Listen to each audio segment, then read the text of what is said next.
Voici Melissa Panarello.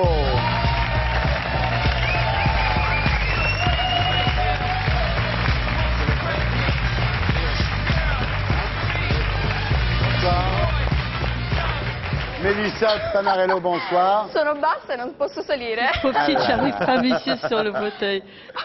Alors, vous appelez Melissa Panarello, vous signez Melissa P et vous publiez en France chez Lattès votre best-seller italien, 100 coups de brosse avant d'aller dormir, qui s'est vendu là-bas à 800 000 exemplaires. C'est énorme, bravo. Et qui a été traduit dans 18 pays. Donc, vous êtes une star en Italie où on vous surnomme la Lolita sicilienne. Sì, è un nomignolo che non mi Oui, calza bah, molto c'est bene un surnom perché qui me plaît pas vraiment et qui ne me convient pas vraiment bien parce que moi je n'ai pas du tout le sentiment d'être Lolita. Pour moi Lolita c'est un personnage littéraire qui est tout à fait différent du mien dans mon livre à moi. Il suffit pas qu'on ait le même âge pour être le même personnage. Oui. Hein. Alors c'est l'histoire d'une jeune Sicilienne de 14 ans, parce qu'à l'époque vous aviez 14 ans, qui découvre la sexualité sous toutes ses formes, tout en rêvant au grand amour. Et le succès du livre, en fait, repose sur le décalage qu'il y a entre la jeunesse de Melissa à l'époque, et même encore maintenant, et le côté très hard de vos aventures sexuelles. Sì, è vero, in Ouais, America c'est ça. hanno... En fait, aux États-Unis, on a dit que mon livre était la recherche de l'amour dans un monde pornographique. Et ce livre, c'est pas un livre pornographique, c'est pas non plus un livre érotique. Je dirais que c'est plutôt un ouvrage de formation, un roman de formation. Alors au début, Melissa est encore vierge, et les premiers flirts sont pas très satisfaisants, ça se passe pas très bien, vous cherchez l'amour, on voit bien que vous êtes déçu par toutes les rencontres que vous faites. Et puis vous rencontrez le fameux Daniello, et c'est le premier avec qui vous voulez avoir un rapport sexuel. Sexuello. Oui, sexuello, absolument. Alors, vous êtes amoureuse de lui, vous acceptez très facilement de lui faire une fellation, mais en fait, lui, c'est un goujat, il se comporte très mal avec vous. J'avais très envie de faire l'amour, j'avais 14 ans, mes hormones partaient dans tous les sens, on va dire, donc Ouais. c'était pas de l'amour. Hein. Ouais. Et quand vous faites l'amour, ça se passe pas très bien. No, con lui no. Bah, avec lui, non, pas terrible. Ça s'est même très mal passé. Molto male perché, Très lui mal non parce capisce que, en che fait, tutto il possa ne arrivare comprend mio pas à ce amore, moment-là quindi è bravo a jusqu'où sostenere. peuvent aller mes Ouais. hormones et il suit pas le mouvement. Hein, pas du tout, non. Il lui demande à un moment si elle sent quelque chose, elle croit que c'est parce qu'elle a mal, elle s'en va, enfin c'est terrible, quoi. C'est un fiasco intégral. Sì, perché Ah oui, io Et en non ho fait, sentito dolore moi je durante n'ai il pas eu de douleur à l'occasion du premier rapport sexuel et il a cru que j'étais pas vierge. Ouais. Alors voilà. Voilà, alors ça c'est le premier, c'est Daniello. Après il y a Roberto, qui est étudiant en droit, qui est très violent, qui est très sadique, et qui vous amène dans son temple de l'amour. Alors c'est une espèce, c'est quoi son temple de l'amour? Il y a des posters de sexe au mur comme ça? Sì, era una casa appunto di Enfin, studenti, quindi c'était era une maison molto d'étudiants, là où il variopinta, habitait, c'erano donc il y avait beaucoup poster, de choses au pornografici mur, dappertutto, effectivement, des posters foto pornographiques un peu molto partout, spinte, des manga, photos, hentai, des mangas. Il vivait dans une petite chambre, toute petite, Ouais. assez claustro. Et c'est lui qui, donc, vous bande les yeux et vous offre à 5 hommes. Sì, è vero. Ouais. Questa è una Ouais, cosa c'est che vrai. fa parte dell'immaginario Ça fait femminile partie anche. de l'imaginaire Però féminin, hein, sì, d'ailleurs. con uno spirito Mais quand non on felice, vit non ça, è una cosa disons, che sans, ti fa sans bene, bonheur, non è una cosa che ti dà orgasmo. c'est pas vraiment génial. Ça se passe pas très bien, on n'a pas d'orgasme. Hein. C'est ce qu'elle a vécu réellement. Ouais. Ah oui, c'est autobiographique, ouais. Sì, Ouais. sì, sì, lo è. Ouais, ouais. Oui, c'est un peu la Catherine Millet italienne, oui, oui. Tout à Une championne chez Sauf vous. qu'elle est beaucoup plus mignonne que La Catherine Charlotte Millet. Temple des culs. No, io non mi piace. Non, j'aime pas qu'on me compare à Catherine Millet, parce que Catherine Millet, elle a décrit son expérience des années après l'avoir vécue. Moi, j'ai écrit au moment même où je vivais les choses, hein. Donc il y a une fraîcheur vraiment authentique, tandis que Catherine Millet, elle aborde le sexe sous un angle beaucoup Mais elle plus est plus fraîche que intellectuel. Moi, c'est Catherine Millet, beaucoup y a plus pas de doute. charnel. C'est plus Alizé alors. Ho meno rughe. J'ai moins de rides aussi. Hein. Ouais. Il y a des scènes terribles parce que quand vous rentrez justement après avoir été offerte à ces 5 hommes, voilà, votre mère vous attend sur le canapé Vous êtes complètement dévasté par ça, évidemment. Et c'est là que vous vous donnez les 100 coups de brosse sur la tête. D'où le titre du livre. Sì, è vero. Oui, c'est vrai, c'est comme ça que ça s'est passé. Un po' come una favola. En fait, ce livre, pour moi, c'était un petit peu une fable érotique, fable de 2004, fable un peu noire. Et pour moi, c'était important d'introduire une dimension fabuleuse, ou de fable, justement. Et le coup de brosse, c'est ce que fait la princesse avant d'aller au lit le soir. Bien évidemment, dans le réel, dans la réalité, je n'ai pas donné ces coups de brosse, mais je voulais insérer cette tension, cette tendance onirique, ce côté fable, pour donner une certaine poésie aussi. Ouais, c'est son journal, on suit toutes ces histoires, toutes ces expériences sexuelles comme ça. On est un peu gêné de lire ça, parce qu'elle a 14 ans à l'époque. Donc, Et vous avez quel âge maintenant? 37, mais elle ne grandit pas. Adesso, Elle est bloquée. Adesso. adesso 18. Non, non, aujourd'hui 18. Elle a 18 ans. 18 ans. Ouais. À l'époque, elle a 14. Sì. Oui, oui. Alors, elle rencontre, par exemple, un type qui s'appelle Ernesto, qui est un travesti homosexuel. Et alors, c'est quand même très pervers pour une jeune fille de cet âge-là. Elle lui demande de se travestir, donc, et de se masturber devant elle. Ça lui plaît beaucoup.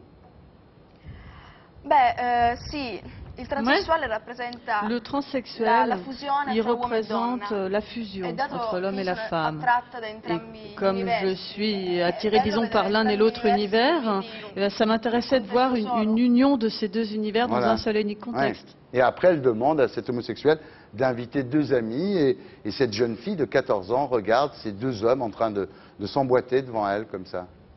Comment on dit s'emboîter en italien? Je sais pas, c'est pas mon job. Alors, c'est la fuite en avant, effectivement. Elle essaie une femme, elle essaie Internet. C'est-à-dire qu'elle va sur Internet, sur les sites chauds. Elle rencontre un type, Fabrizio, qui lui dit « Comment tu aimes qu'on te baise? J'aime qu'on me traite comme un objet. » Et donc, avec Fabrizio, elle passe au sadomasochisme.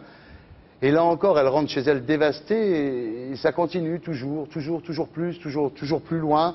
Jusqu'au jour où un certain Claudio l'amène dans une partouze. Et là, Dunque, le esperienze sessuali sono come En vissute come in un fait, girone dantesco. c'est comme un peu les cercles de Dante, si vous voulez, ces expériences qui sont vécues. Au départ, c'est une expérience quasi canonique et au final, on a une véritable partouze, une vraie orgie, c'est vrai, au final. Et je suis partie à ce moment-là, pourquoi? Parce que je comprends qu'à partir de ce moment-là, j'arrivais au cœur même de ce cercle et je n'aurais pas pu en ressortir de ce centre de ce cœur. Donc j'ai essayé à ce moment-là de préserver ma dignité et puis ma fermeté émotionnelle et puis aussi sauvegarder ma conscience. Et c'est pour ça qu'à ce moment-là, j'ai décidé de sortir de à ce ce moment-là, cercle. vous fuyez. Sì, scappo. J'ai fui, je me suis échappée, oui. Mais disons que c'est une fuite plus métaphorique que réelle, en fait. J'essaie de sortir, de me défaire de cette dépendance sexuelle qui, en fait, est une dépendance comme celle de la drogue ou de Oui, c'est ça. l'alcool. On en parle peu, trop On peu, a c'est dommage. l'impression, exactement, on a l'impression qu'en fait, L'addiction. quand vous quittez cette partouze, cette orgie, que c'est un petit peu comme si vous libériez de la drogue. Et est-ce qu'elle prenait de la drogue? Sì, è vero, è Ouais, vero. c'est assez semblable, ouais.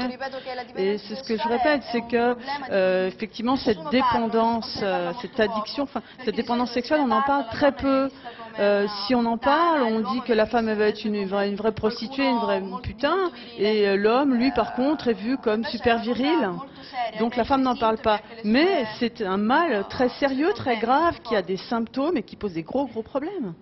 Et moi, la question, c'est est-ce que effectivement on parle de la drogue, et est-ce que, parce que dans tout ce genre de milieu, et très souvent la drogue aide à désinhiber les gens. Et est-ce que toi tu as pris de la drogue, ou est-ce que c'est avec la drogue que tu en es arrivé là, ou c'est sans jamais avoir ni bu ni pris de drogue?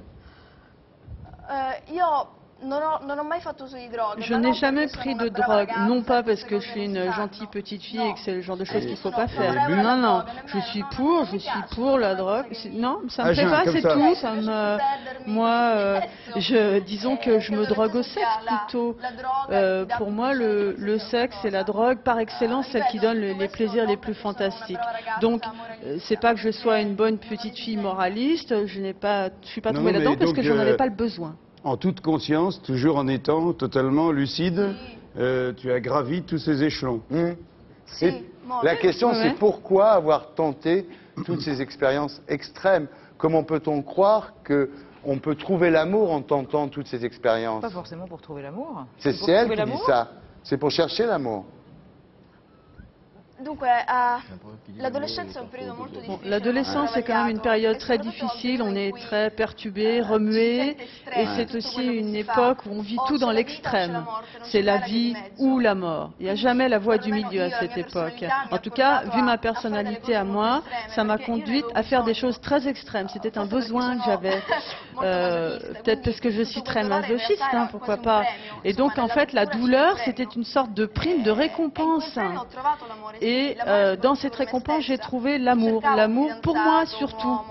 Avant tout, je ne cherchais pas un amoureux, un fiancé, c'était Alors, en l'amour de signe de moi. solidarité, les gens se pincent les tétons chez eux, par milliers. Est-ce que Mélissa, est-ce que c'est parce que vous n'avez jamais eu de contact avec votre père, il vous a jamais embrassé, il vous a jamais pris la main, que vous avez recherché ce contact avec des hommes plus âgés?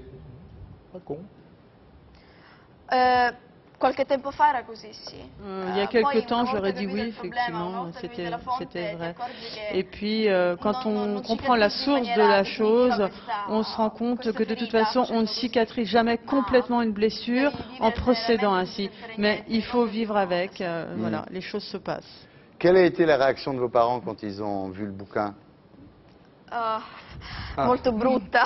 Dur, très 800 000 difficile, ventes, la ça a dû les réaction. rassurer derrière. Ai miei genitori è successo Non, importa ben mes poco. Loro parents, vous savez, le succès, ils s'en fichent pas mal. Hein. vantaggio Ils n'ont en plus aucun avantage particulier à retirer à tout cela. Non, ça les a choqués, parce que c'est évident pour des parents, lorsqu'on se rend compte que la vie sexuelle de votre fille est telle que je l'ai décrite, il y a de quoi rester un petit peu surpris, surtout quand c'est une vie très intense, vie sexuelle très intense comme la mienne. Quelle relation vous entretenez avec les hommes maintenant?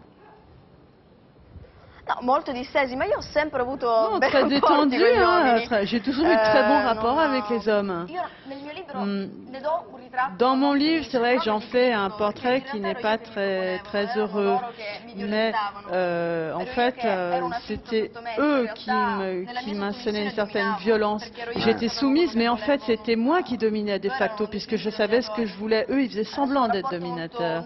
Alors qu'aujourd'hui, on a un rapport beaucoup plus normal dans ma vie sexuelle. Je suis monogame, je suis avec quelqu'un, je suis très bien. Est-ce que tu penses à ce qui pourra se passer le jour où tes enfants liront le livre, par exemple? Ho 18 anni, non J'ai penso 18 ans. che cosa farò se mio Je figlio suis pas en train de me demander ce que je ferais si ma fille lit un jour mon livre. Je n'ai pas un instinct maternel Ça a tellement bien développé changé, pour la répondre à Sicile, cette hein. question. C'est pas la Sicile qu'on a connue, nous. Hein. Merci, grazie mille. Émile. Mélissa fait